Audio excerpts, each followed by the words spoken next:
Welcome to the next episode of Take a Break. Take a break. Keep the whole world guessing. Take a break from the human race. Take a break when it gets depressing. Take a break.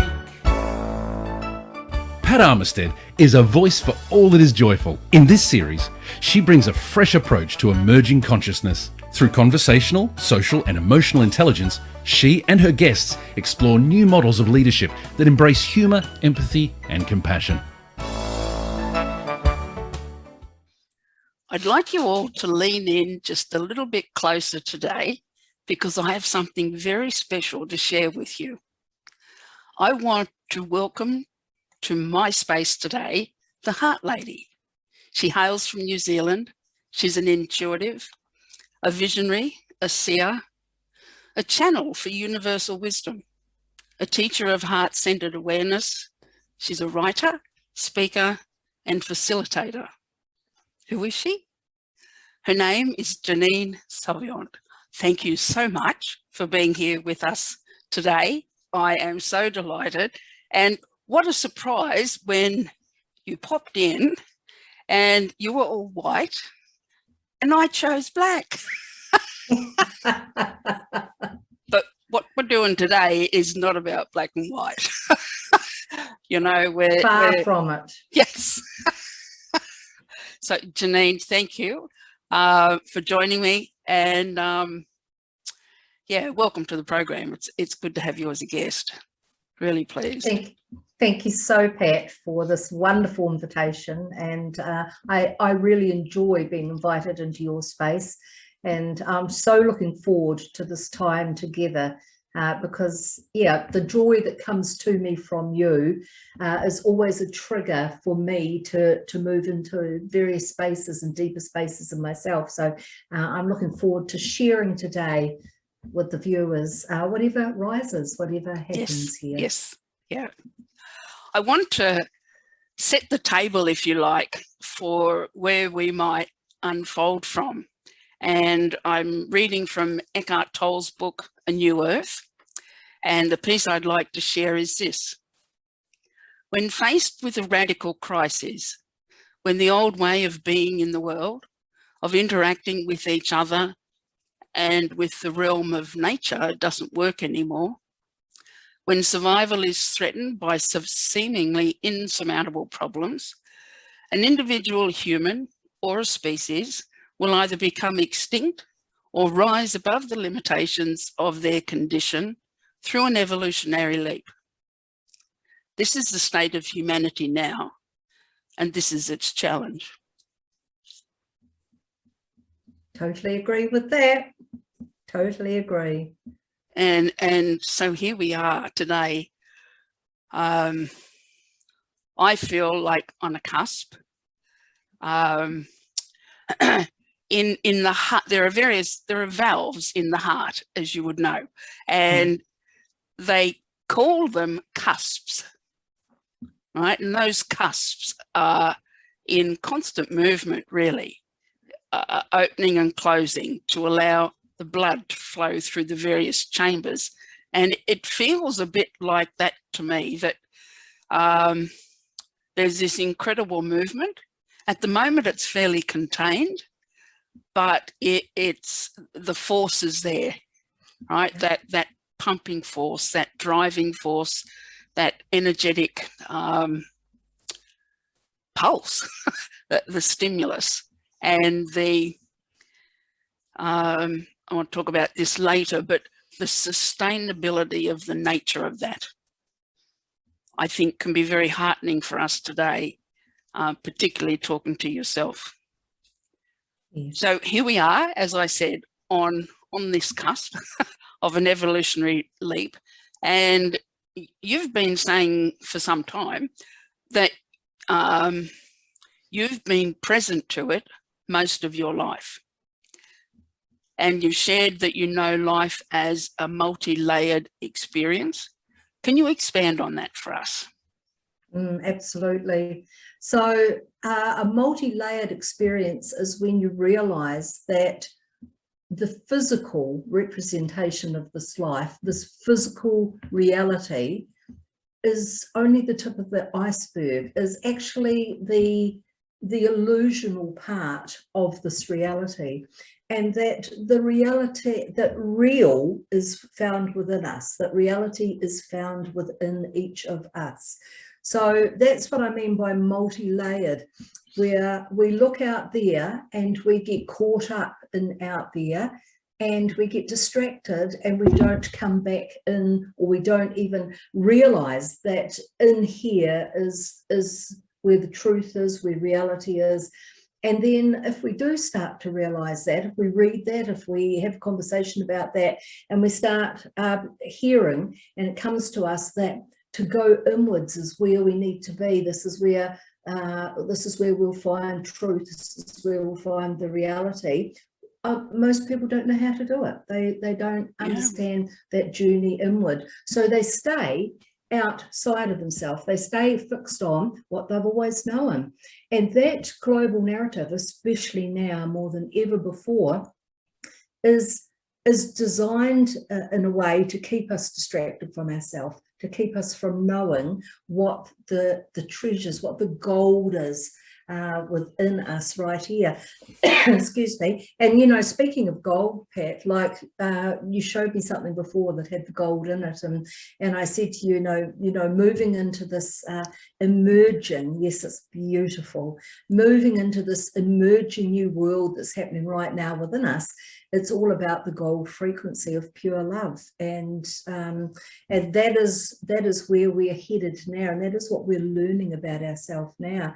So we've lived lifetimes in our mind, and we're actually heart-centered beings. So we've been led away from, over many lifetimes, away from the truth of ourself that sits within our heart space. And now it's about bringing our focus back. So how do we do that? You know, like you called it the force before, I call it the change. And so same thing. So the change that's right here, right now, that's right in our faces, is pushing. It's pushing against us gently. It feels like it's tightening around us. In our lives, things seem to be tightening up. Things seem to be bringing us to a more limited place. But what that's actually doing, that change, is it's forcing, that word, is forcing us to turn our focus inward, turn ourselves away from that. When fear comes up in us, when it smacks us right in the face, and there's nowhere we can turn outside of ourselves to get away from that fear, we can only go inwards. And in our heart, there is no fear. There's no fear whatsoever. So that's when we start the journey of leaving the mind, the small mind, coming into the expanded space of our heart. So I've actually given you a lot more of an answer than just a multi-layered reality, but that is the multi-layeredness of this reality, you know, in a very quick way. Yeah. And look, I know from my own experience, and it's been enduring, especially this last 20 years, there's been an element of striving to get ahead and do well. Yes. And the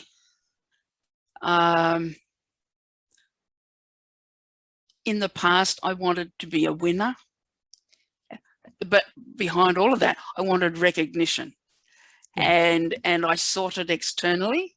And the journey that I've been on has, by merit of its very unfolding, brought me within, and I think it did it with perfect timing, because I've been able to travel the last couple of years fairly well, knowing a level of peace. I won't say I've been there all the time, but and a level of certainty about what's to come. And I'd like to talk about that later.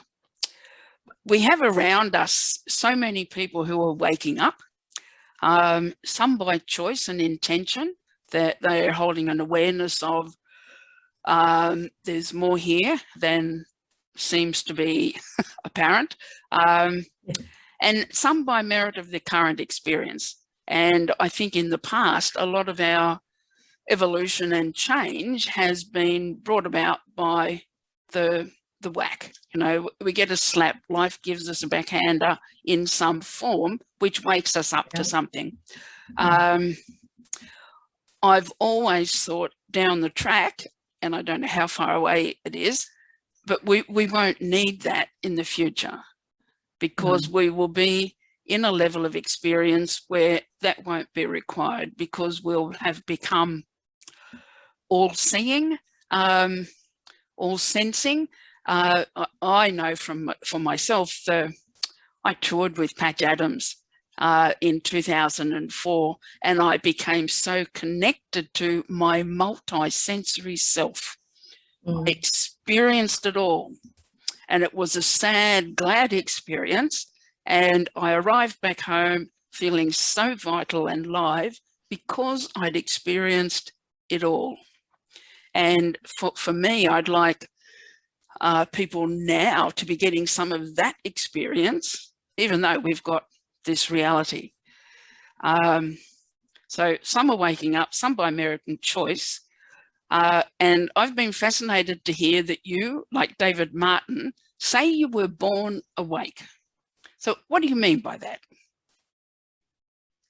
So my earliest memory goes back to the tiny baby in her little crib, and I remember that being that tiny little baby and what I was feeling.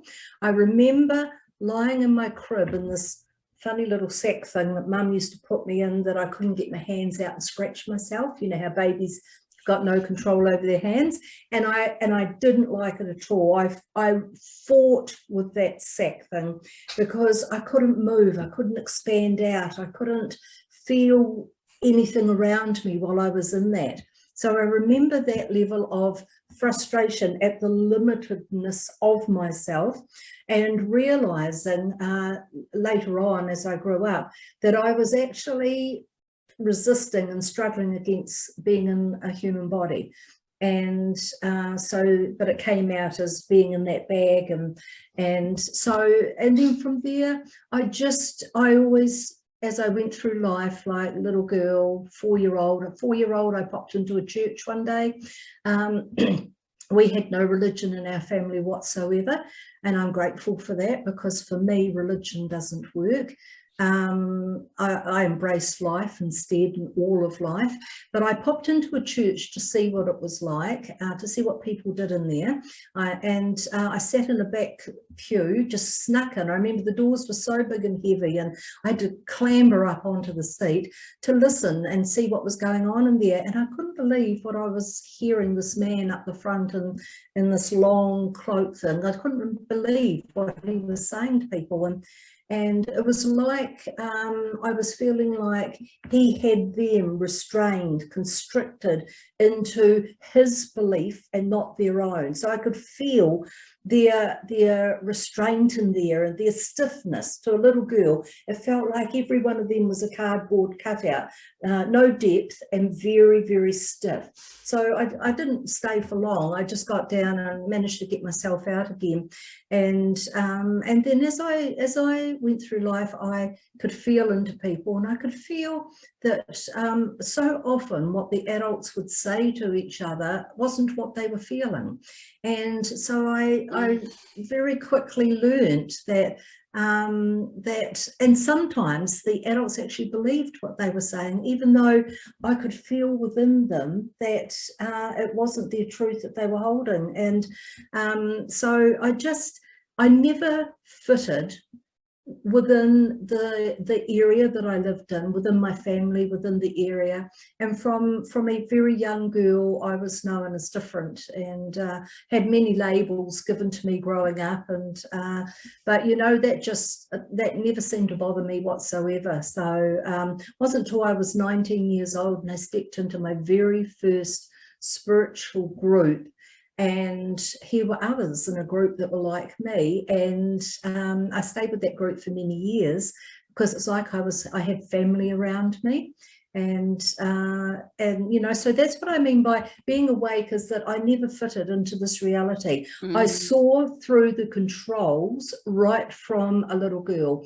I didn't like the education system. I never fitted it. I didn't like sitting behind a desk in a classroom being told these things that didn't gel with me. I'd only have to look outside into the sunshine or the trees and the playground and that, and I'd be out there energetically and not in the classroom.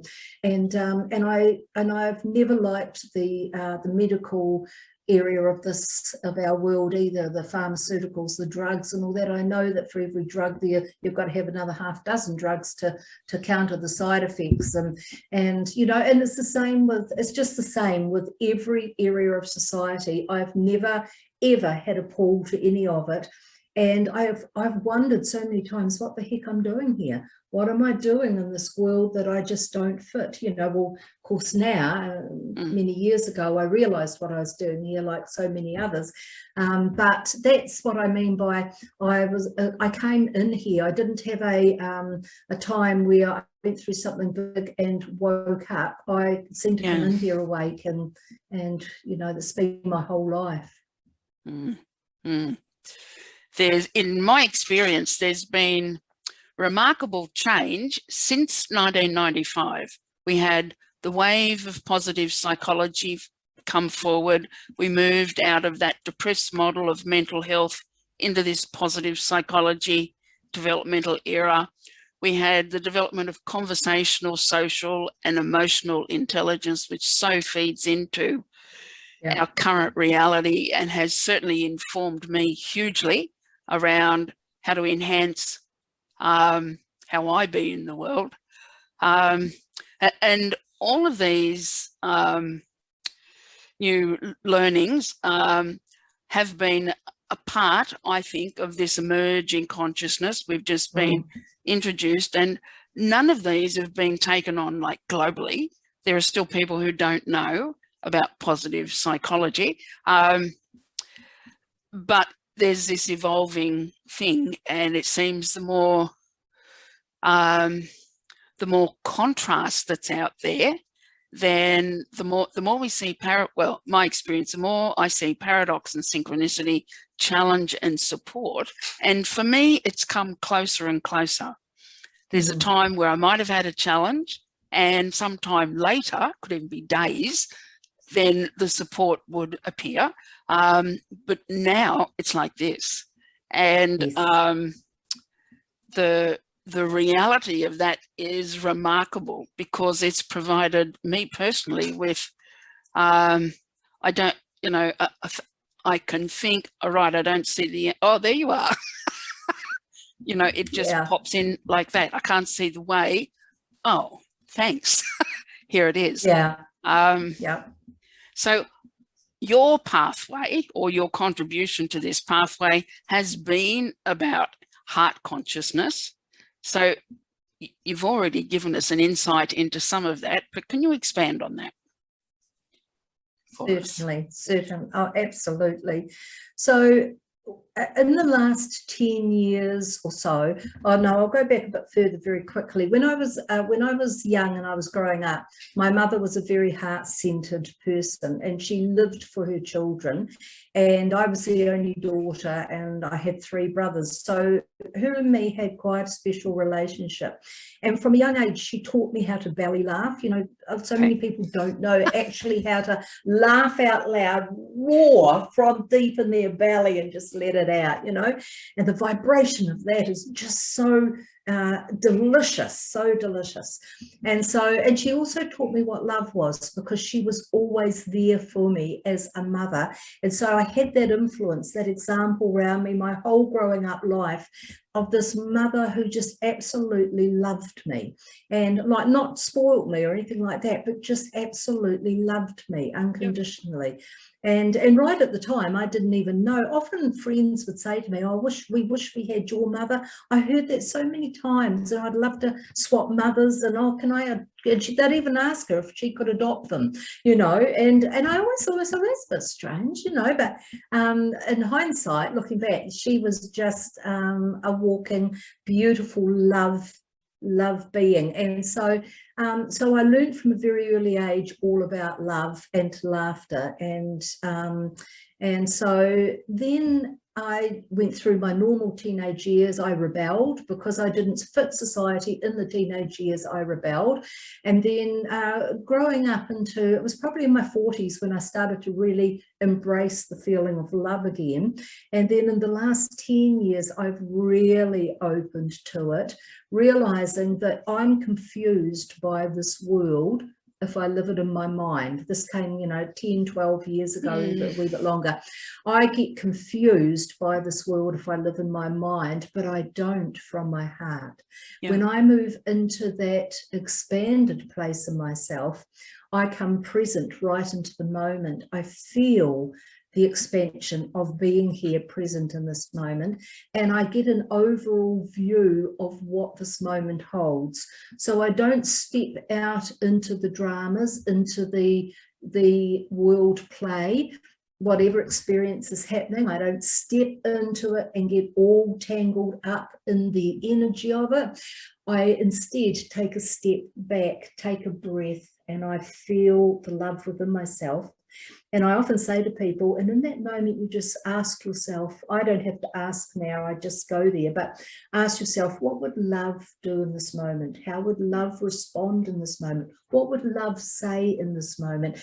And be guided by that. Don't allow the mind to push you into the mix of it all, where the emotion will come up and the thoughts will start really piling in, and more often than not you're starting to create something for yourself that's triggered by a memory, by something in the past. Yes. And you start playing that pattern over and over, loop de loop, I call it, and so that's heart-centeredness. That is our place of love within ourselves, and that is the power of us and who we are. Mm-hmm. One of the things, my pathway has been different. It's been very much informed by the performing arts, and improv especially enables you to very quickly get out of your head. It gets rid of the censor. And then so you just get access to, it's like a clear channel. And improv got me present to my presence. Yeah, and helped me. Yeah, I can totally see how that would work beautifully. Yeah. The and the enduring nature of that, it didn't drop off if I didn't go to see some improv, or if I stopped studying improv, it didn't move away. It was it very easily and quickly became part of how I could express. And I was seeking that too. Yes.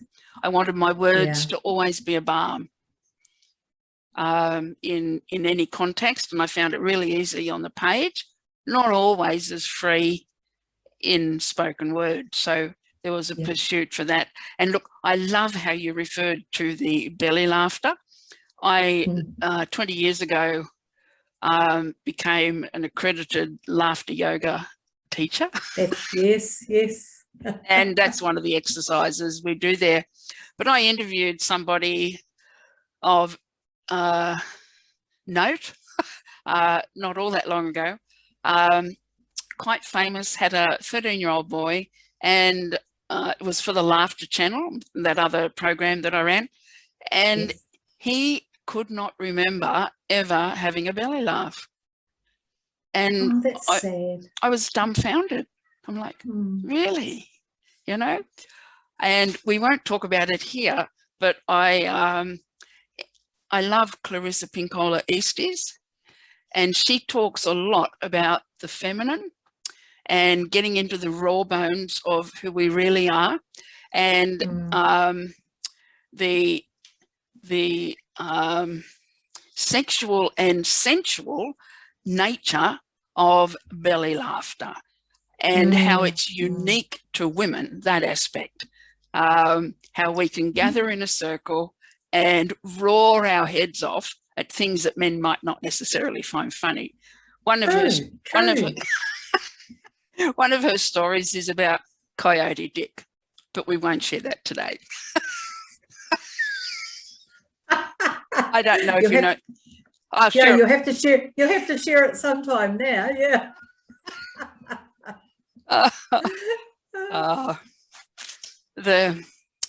I'm in Australia and you're in New Zealand, and in both our countries, so many people are struggling and hurting right now with the very nature of the constraints that are being placed upon them.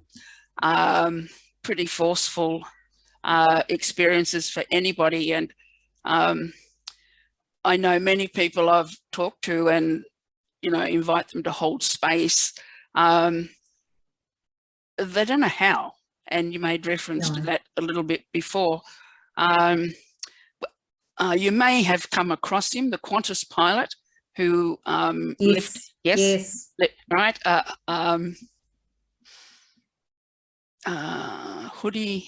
Graham Hood. That's right, yes. He has become our Australian hero. He's just brought so much hope with his authenticity. And one of the things he says is hold the line. And people didn't understand that, and he had to explain.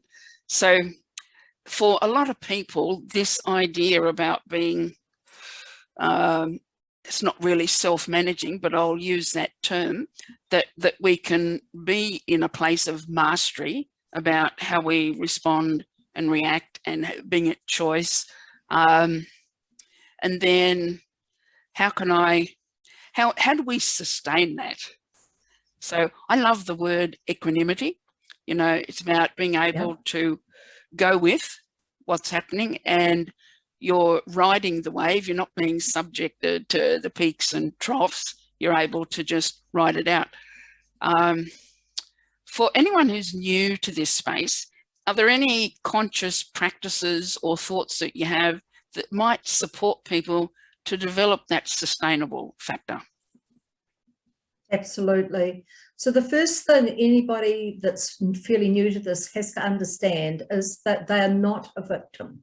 So they're not a victim to the circumstances that is changing their life at the moment. They may feel like that, but that's simply because they don't know themselves well enough yet. And it's easy to fall into victimhood and wonder why I'm losing my job when I have a huge mortgage and I've got kids to feed, and why is my relationship falling apart because my choice is different to my husband's, you know, at the moment. Things that there's just so much happening. But what I would say is that to understand that change came to this planet in the biggest way in 2012. And we've had from 2012 to 2020 to listen to the whispers that have been in every one of us to make some subtle changes and some big changes in our lives before now, because nobody is from this change that's on this planet, nobody. And so every one of us has known that there is things that we've needed to change. But the typical human being is very, very solid in their comfort zone. And if something different is not happening in their own backyard, they'll turn a blind eye to it, switch the telly on and just thank God it's not happening to them, but it's happening to others instead, and distract from it and keep themselves in the same old routine and daily pattern because it's safe and it's known. They mightn't know any high level of happiness, but it's safe and it's known, and there's a measure of happiness within that at times.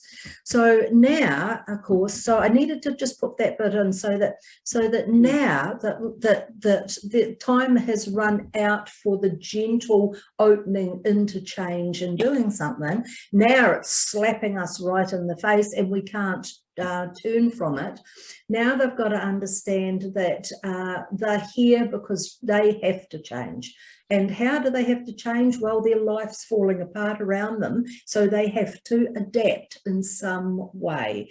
And there is always some way to adapt, even if it is walking away from your home and everything and moving in with other members of the family, or and which is totally out for some people. But I'm just saying, there's always some way of adapting, and it might seem incredibly tough in the moment. It might be heart-wrenching in the moment, but it's a step to keeping yourself surviving until you can take a breath and things smooth out a little and you can see clearly. So that is the change that's here now. Now within that, if people start to realize that there's a place within them that holds a calmness that cannot be found on the outside of them, and I call it our center of calm.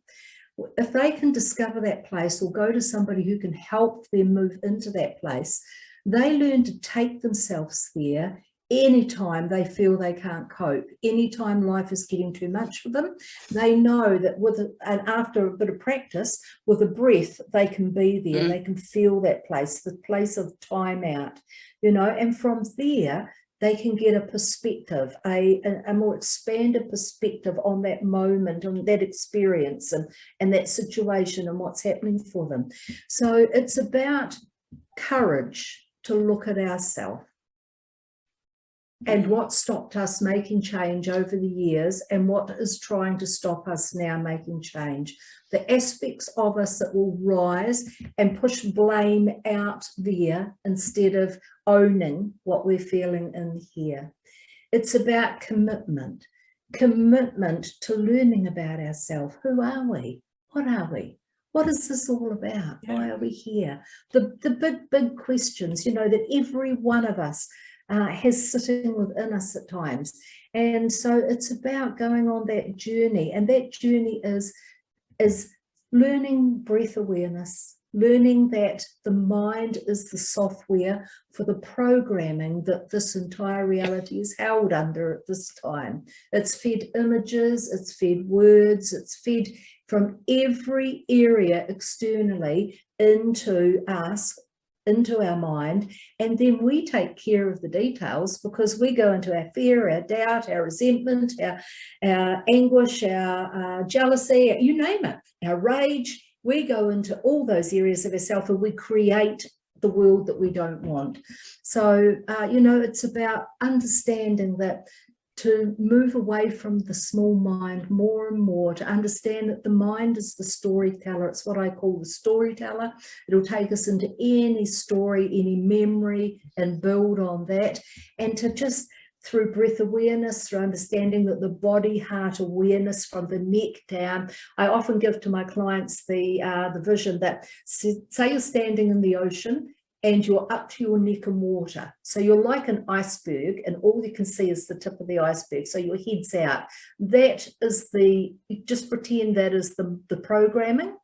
And below the waterline is the body heart awareness.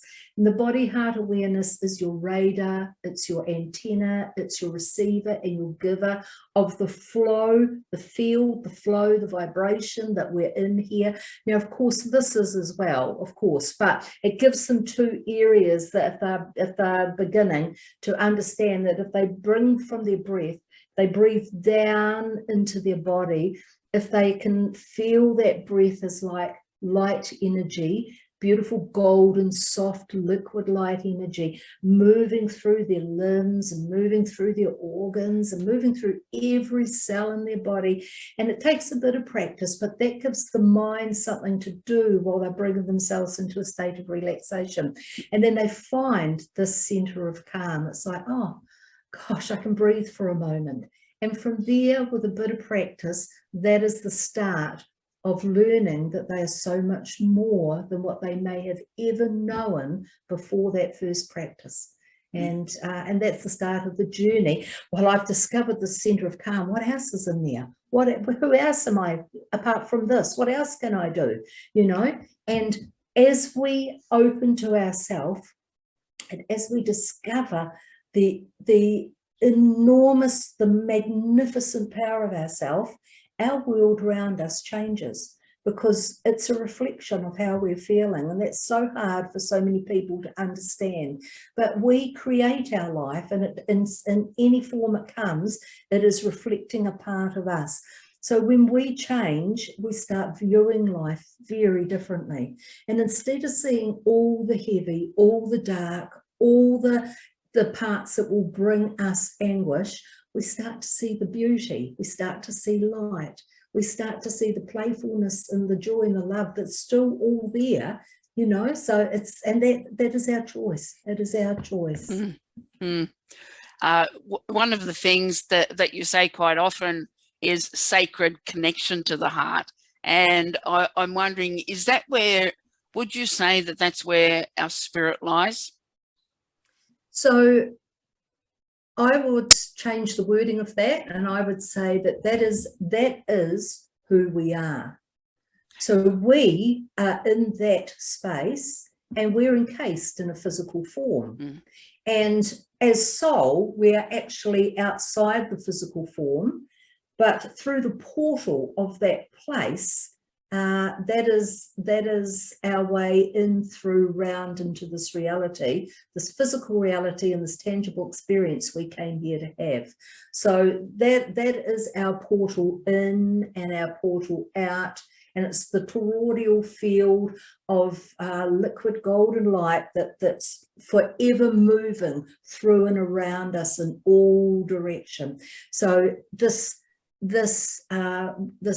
reality that we're in, we see with our physical eyes that there's space between us and the next solid object. There's space, but there's not. It's a field of pure vibration, and we are vibrational beings within that. So, you know, we're all connected. There's no part of us that's not connected, and we're connected to every other thing within this reality as well. So that'll be part of learning about ourselves. We learn about that connection as well. And in the new emerging world, we'll know all about that inside out. Yeah.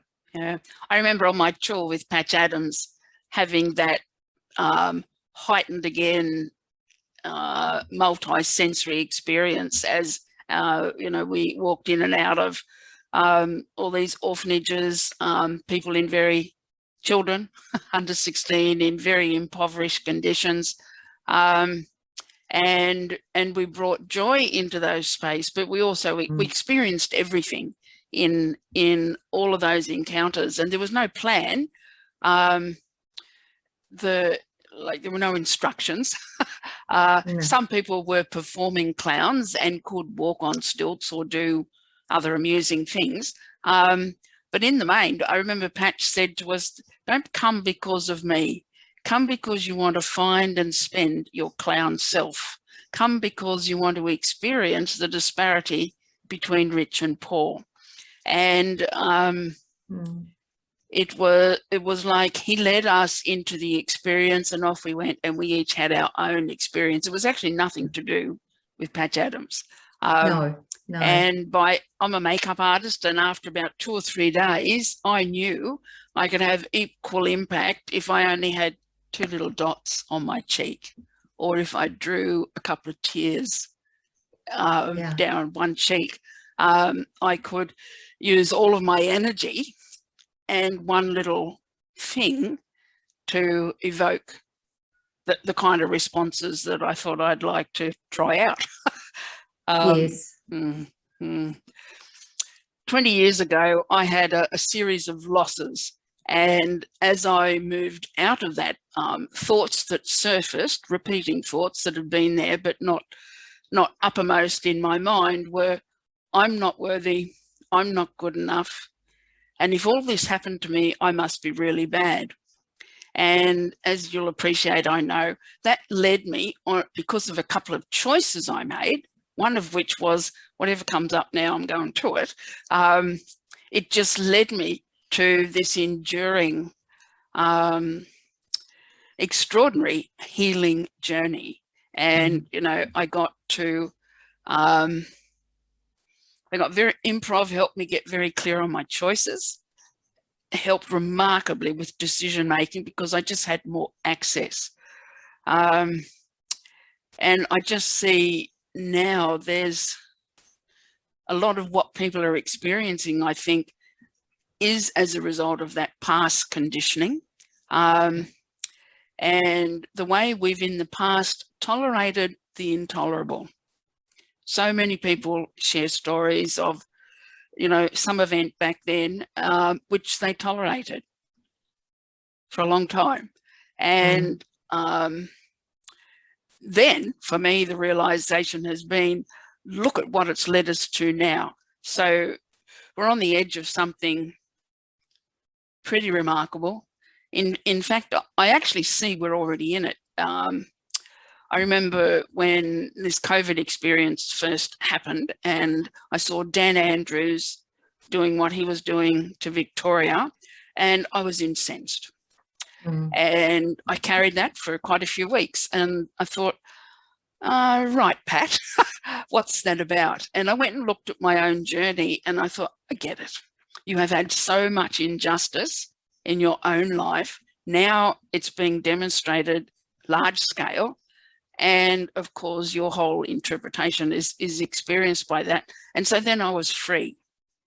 Not to say I'm not concerned now for what's going on in another state, but it doesn't have me, and I can go into my day. So what I want to ask you now as we come to the close is,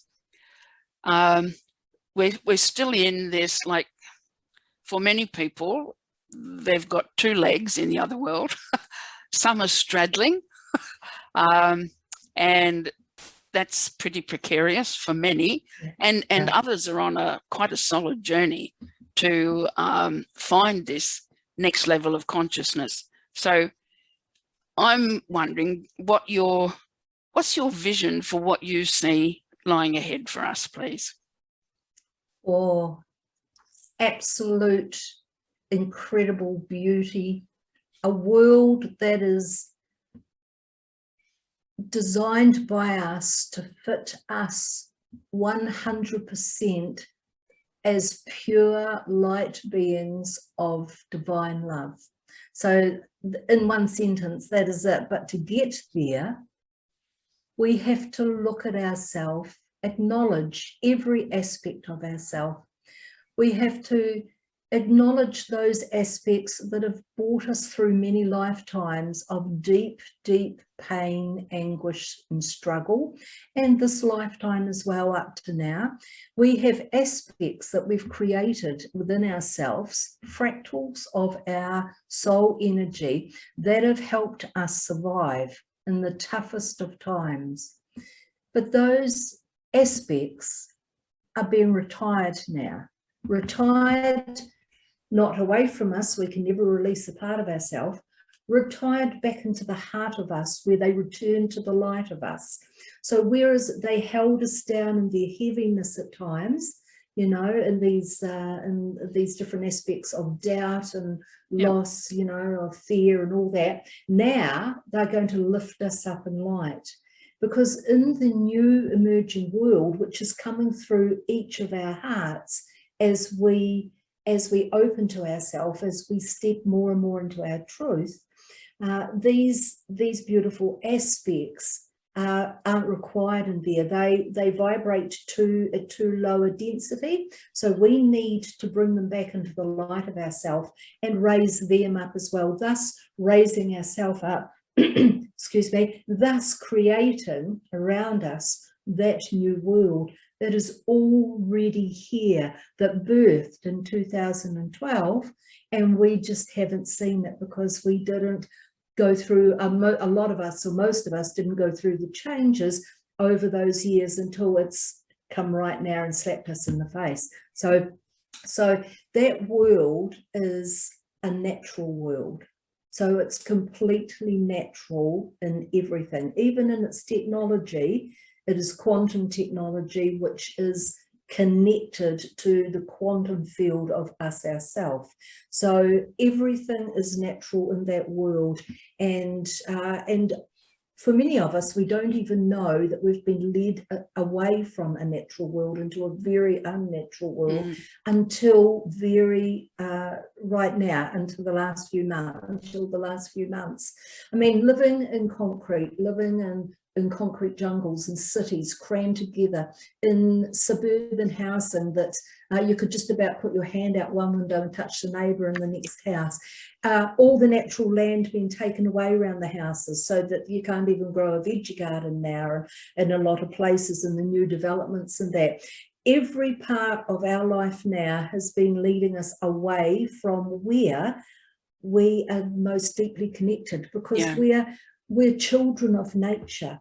And this planet originally was designed as the Garden of Eden that we've always heard it called, so that we, as the beautiful beings we are, would thrive here and experience ourselves more and more, deeper and deeper in the beauty of ourselves. And then it was hijacked. So we've been on very different experience for a very long time, but it's all been an experience, and it's all given us so much in growth, even though it was hijacked to do that. But now it's no longer. Now it is no longer. The timeline of the dark has already finished here. It is only us, ourselves, that's holding this world narrative that's playing out now, just us. And when we realize that, by coming into the light of ourselves, by doing that inner journey, it's just going to disappear. Yes. So honestly, as simple as that, it's just going to disappear before my eyes, before your eyes, before this one, before that one. You know, it'll get smaller and smaller and smaller and smaller. Less power, less power, less power, less power, gone. Yeah. And those that are playing that role will play it to their full heart's content. Well, I wouldn't say heart's content, but they'll play it with every fibre of their being, because that's what they know, and that's the role they're in, and that's what they're here for. And they're actually here to help us change. They're actually here to bring us inwards into ourselves. And you know, very slowly people were getting that. So people believe that they're awakened when they wake up to what's going on in the world. But the real awakening comes when they turn inward to themselves and wake up to who they are, who they've always been. You know, so yeah, it's an incredible time to be alive, Pat. Yes. I remark often, I wanted to be an artist when I left school, and mother said, I think you should get a proper job. And so I went nursing, then I was in video production, and then the work I've been doing now, and it's all been perfect. You'll understand this, I know. Yes. I developed my compassionate self. Yeah. I didn't know I was going to love nursing. I'd never even thought about it. Then chance, opportunity, there are no chances. I end up in production, full creative expression across so many platforms, just a joy and a wonder, and then lose it all. And the wonder of that awakening, and I made the choice to not be medicated and go to whatever comes up, and look at what's occurred. That extraordinary path, I kind of see that was like my primer, priming me. If there are transitions, and I'm sure there are, that was a biggie. That was huge. And I was up for the journey. I'm so kind of proud back then for I'm up for it.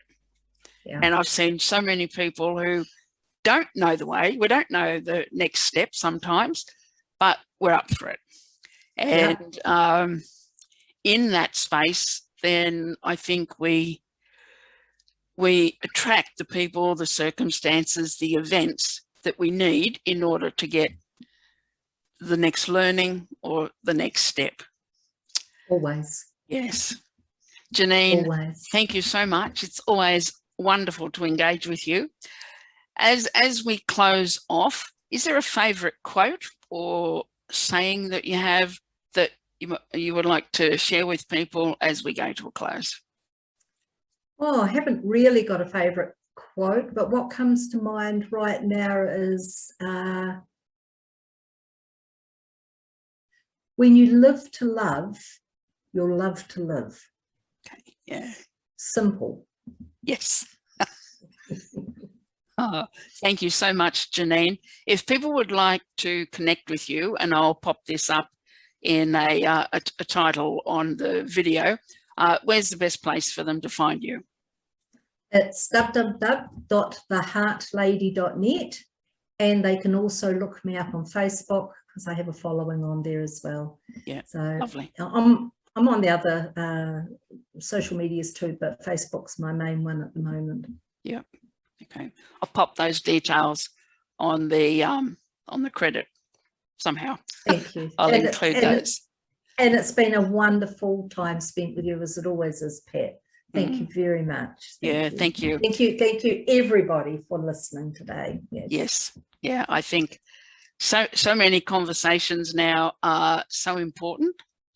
Yeah. They, we don't know which piece is going to land for which people, but whatever comes to our consciousness is exactly what's required.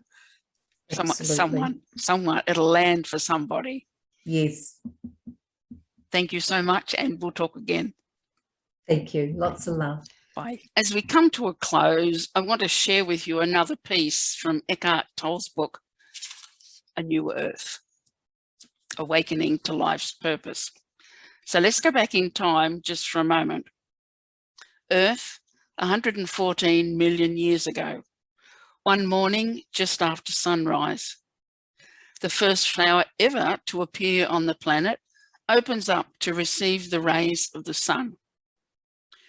Prior to this momentous event that heralds an evolutionary transformation in the life of plants, the planet had already been covered in vegetation for millions of years.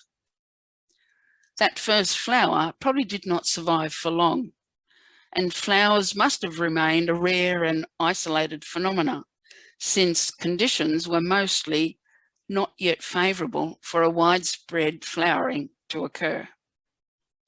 One day, however, a critical threshold was reached, and suddenly there would have been an explosion of colour and scent all over the world, if a perceiving consciousness had been there to witness it. I leave you now with that. Take a break. Thanks for taking a break with Pat Armistead. Take a break. Join us next time for more. Take a break. And be sure to like, share and subscribe for updates. And don't forget to click the bell for notifications. Bye for now.